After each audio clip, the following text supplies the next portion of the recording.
जय श्री राम। बहुत बहुत स्वागत करता हूं आप सभी का एक बार फिर से अपने YouTube चैनल पर। मैं पंडित आशीष शर्मा। मेरा आज का ये वीडियो जो है ये कर्क राशि के जातकों के लिए बहुत ही खास है।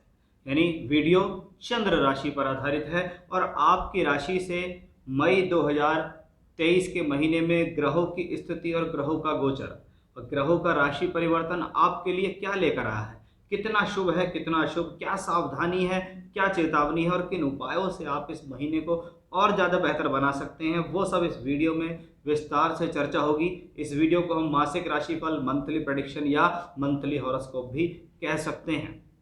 इस वीडियो में हम आपको बताएंगे कि आपका स्वास्थ्य और सम्मान, आपका व्यापारिक जीवन, आपकी नौकरी, आपका सम्मान, आपका फाइनेंस, आपका धन, संतान, विवाह, वैवाहिक जीवन, सभी के बारे में देखो कि कोई ना कोई ग्रह किसी न किसी जिम्मेदारी को लेकर चलता है और उस जिम्मेदारी को वो बखूबी निभा रहा है या नहीं, वो हम ग्रह गोचर से जानते हैं। तो आइए सबसे पहले देखते हैं कि इन महीने के अंदर किन ग्रहों का परिवर्तन है। 2 मई को शुक्र का राशि परिवर्तन है, 10 मई मंगल राशि परिवर्तन करेंगे और 15 मई को सूर्य देव राशि परिवर्तन करेंगे और बुध 15 मई तक वक्री हैं, उसके बाद वो मार्गी हो जाएंगे। ग्रहों की स्थिति को देखें तो राशि से चौथे घर में केतु है, अष्टम में शनि, शनि के ढैया के रूप में चल रहे हैं, दशम भाव में 4 ग्रह चल रहे हैं, बुध भी, सूर्य भी, राहु भी, बृहस्पति भी, एकादश में शुक्र है और द्वादश के अंदर मंगल है। तो आइए चर्चा शुरू करते हैं कि ये महीना स्वास्थ्य और सम्मान के लिए कैसा है। देखिए, स्वास्थ्य और सम्मान ये सब हम आपकी राशि से देखते हैं। आपकी राशि पर किसी ग्रह की दृष्टि नहीं है और ना ही कोई ग्रह उसमें बैठा हुआ है, यानी कोई बड़ी अब बाधा, कोई बड़ी परेशानी नहीं आने वाली है। लेकिन कहीं ना कहीं 10 मई को देखें तो मंगल आ रहा है और मंगल आपकी राशि में नीच का होता है। तो इसको समझना जरूरी है कि चंद्रमा की राशि में अगर मंगल नीच का हो रहा है तो चंद्रमा क्या है, हमारा मन है।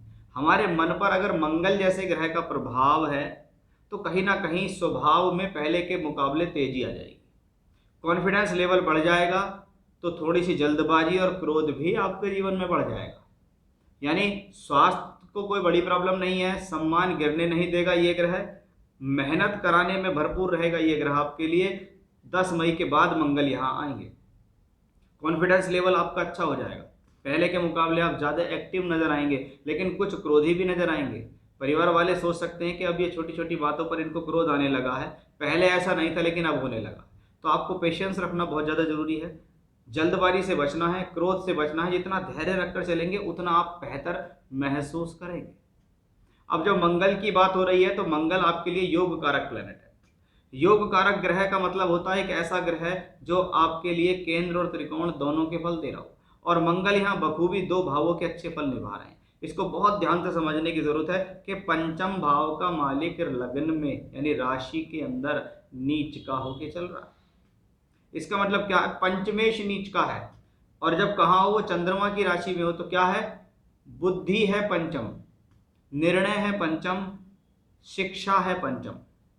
अगर आप किसी भी प्रकार की जल्दबाजी अपनी शिक्षा में करते हैं और अपने निर्णय लेने में करते हैं तो वो आपको लॉस देगा, क्योंकि मंगल क्या है, क्विक डिसीजन लेने वाला ग्रह है। जब ये राशि में नीच का हो जाता है तो आपको क्विक डिसीजन लेने पे मजबूर करता है। कहते हैं व्यक्ति थोड़ा अफरा तफरी में था, उसने इतना विचार नहीं किया, अच्छा खासा समझदार व्यक्ति था, लेकिन उसने अपनी समझदारी का परिचय नहीं दे पाया, जिसके कारण वो अफरा तफरी में हो गया। क्योंकि पंचम भाव पर शनि की दृष्टि लगातार है और पंचमेश है नीच के। ऐसा ना हो कि आप अपनी वजह से अपनी एजुकेशन को खराब कर लें, अपनी वजह से अपने संबंधों को यानी खास तौर पर प्रेम संबंधों को खराब ना कर लें, इसका विशेष ध्यान रखना होगा। कोई ऐसी जल्दबाजी आपको इस महीने नहीं करनी जो आपको नुकसान दे। वही सेम कंडीशन आपके शिक्षा, विद्या, बुद्धि से दिखाई दी है तो कार्य क्षेत्र पर भी दिखाई दिया, क्योंकि दशम भाव काम धंधे का है। यानी अगर इस महीने देखें आपका काम धंधा, आपकी नौकरी कैसा रहने वाला है, वो सब कहाँ से नजर आएगा, दशम भाव से। और ये महीना ऐसा है जिसमें 6 ग्रहों का संबंध राशि से दशम भाव से बन रहा है। 4 ग्रह बैठे हैं, केतु उसको देख रहा है और शनि की तीसरी दृष्टि यानी दशम भाव से संबंधित यानी कर्म स्थान पर इतने सारे ग्रहों का सहयोग और कर्म भाव का मालिक नीच का। लेकिन अच्छी बात क्या है, राशि में नीच क्या है। अच्छी बात क्या है, केंद्र त्रिकोण का स्वामी है। अच्छी बात है, योग कारक मंगल है, यानी ये मंगल नुकसानदायी नहीं है। लेकिन ये मंगल बार बार इस बात की चेतावनी देता है कि दशम भाव में जो मंगल की राशि पड़ी हुई है वो मेष राशि है, और मेष राशि अग्नि तत्व चर राशि होती है। उसका स्वामी मंगल नीच राशि में चर राशि में बैठा है, यानी लगातार कुछ जल्दबाजी कुछ कार्य क्षेत्र में दिखाई दे रही है। कुछ जल्दबाजी, कुछ अफरा तफरी, दिमाग पजल हो रहा है, बहुत जल्दी से रिजल्ट चाहिए कि बस अब फटाफट से पैसा आ जाए, फटाफट से काम आ जाए। तो वो पेशेंस आपको संभालना पड़ेगा। भले ही वो मंगल नीच है, लेकिन वो राशि में बैठा, इसलिए वो इतना नुकसानदायी नहीं है।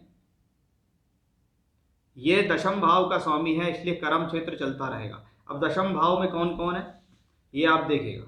दशम भाव में बुध है, 12वें का और तीसरे का मालिक है, यानी कार्य क्षेत्र के लिए स्ट्रगल, छोटी बड़ी यात्राएं ये चलेंगी। थोड़ा सा हेल्थ का भी ध्यान रखना होगा। दशम भाव में कौन है, उच्च का सूर्य जो धन भाव का मालिक है, यानी धन का कर्म से संबंध बन गया। कब तक है सूर्य यहाँ, 15 मई तक है, और 15 मई के बाद ये सूर्य धन योग बनाएंगे, क्योंकि एकादश का स्वामी दूसरे घर का स्वामी एकादश में होगा, यानी सूर्य लगातार धन देने वाला ग्रह। बृहस्पति आपके भाग्येश होकर 21 अप्रैल को वहां पहुंच गए होंगे, यानी सारे जो प्लेनेट यहाँ बैठे हैं सिर्फ बुध को छोड़कर ये सब आपके फेवर में है। योग कारक मंगल भी आपके फेवर में है, वो क्या कमी दे सकता है, क्या नेगेटिविटी दे सकता है, वो भी मैंने आपको इसमें समझा दिया। इसका मतलब है कहीं ना कहीं ये महीना कुछ बेहतर करने का प्रयास कर रहा है। इस महीने ग्रहों की स्थिति आपको कुछ देना चाहती है, लेकिन आप उसको किस हद तक ले पाएंगे और कितने प्रतिशत ले पाएंगे ये आप पे निर्भर करता है। क्योंकि कर्म भी आपके, डिसीजंस भी आपके, बुद्धि भी आपकी, निर्णय भी आपके। अगर ये सब ठीक तो एजुकेशन भी ठीक, लव रिलेशन भी ठीक, काम धंधा भी ठीक, पैसा भी ठीक, नौकरी व्यापार भी ठीक। अब सप्तम भाव से हम विवाह वैवाहिक जीवन का विचार करते हैं। सप्तमेश अष्टम भाव में शनि की ढैया के रूप में चलता है। जब शनि की ढैया चलती है तो लाइफ में थोड़ा चैलेंजेस बढ़ जाते हैं, इसमें कोई डाउट नहीं है। लेकिन आपकी राशि के अंदर 10 मई के बाद मंगल नीच के हो रहे हैं, और वो नीच का मंगल सप्तम भाव और सप्तमेश शनि, और शनि सप्तम भाव पर दृष्टि डाल रहा है कि वो मंगल सप्तम भाव को भी देखेगा, वो मंगल शनि को भी देखेगा। अब क्या है कि आपको जल्दबाजी हुई, आपको क्रोध आया, आपने जीवन साथी से ही लड़ना शुरू कर दिया, क्योंकि मंगल की चौथी दृष्टि कहाँ है, चौथे भाव पर, जहाँ पर केतु है। ऐसे ही मंगल कहते हैं ना कि लगन में मंगल हो तो मंगल दोष है, उसके पीछे रीजन भी है कि लगन में बैठ के ही मंगल दोष क्यों बनता है, कहीं और जगह क्यों नहीं बन रहा है, तीसरे में क्यों नहीं बताया, छठे में क्यों नहीं बताया, 9वें में क्यों नहीं बताया। इसके पीछे रीजन है, क्योंकि मंगल एक ऐसा प्लेनेट है जिसको शास्त्र में सेनापति कहा गया। ये बड़ा एक्टिव है, बड़ा गुस्सा है, क्रोध है, झगड़ालू किस्म का है, बहुत जल्दी से एग्रेसिव हो जाता है। तो चौथी दृष्टि सुख को खत्म करेगी परिवार के, सप्तम दृष्टि वैवाहिक जीवन पे प्रॉब्लम डालेगी, और अष्टम भाव पे शनि दृष्टि, यानी ये मंगल बहुत कुछ प्रॉब्लम दे सकता है। तो एक बात समझ में आ गई है कि इस महीने 2 ग्रहों की पूजा बहुत जरूरी है आपके लिए।